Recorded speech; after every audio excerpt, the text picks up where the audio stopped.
Let me get this straight. You want me to spy on the man with the scar? Jonas said, trying to put his thoughts in order. Spy is a very strong word.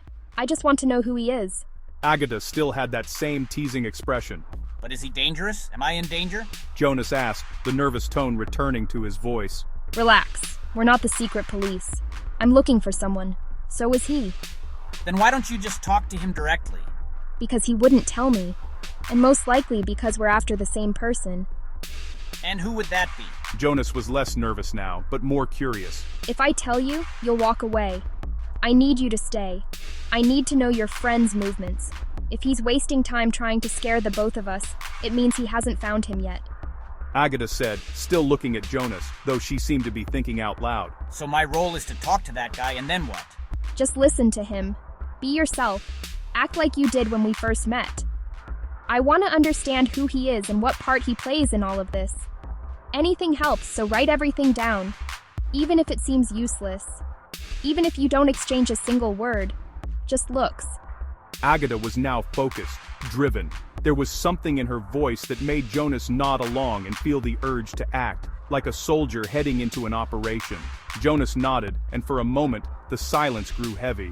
They both took a long sip of their coffee, which by now wasn't as hot anymore. Their gazes drifted away, out the cafe window. So that's it?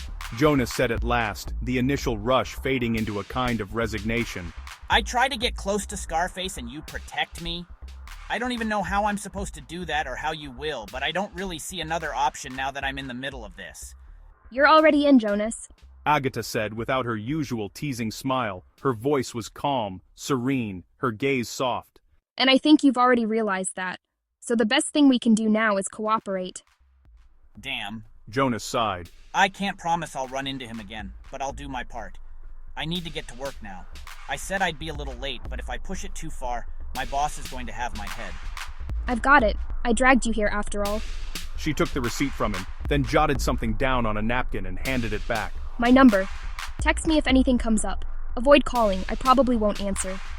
Jonas smiled and thanked her. Agatha smiled back, and just like that, Jonas made his way back to the station. As he stepped inside, everything felt suspicious. Every face, every person. He had always done that before, more as a pastime, for fun. Now it felt different. Now he was on a mission, like some kind of secret agent, searching for something he didn't even know what was, in the people passing by. I still can't believe I agreed to this. I thought I was meeting a nice girl to talk to, and now I'm a spy. Jonas tried to organize his thoughts as he passed through the turnstiles. He got into the train car, sat down. He didn't drop his guard, but he relaxed a little. He could feel the exhaustion from that morning catching up with him. He couldn't say when exactly he had dozed off, but he knew it hadn't been long. They hadn't passed many stations when he woke up.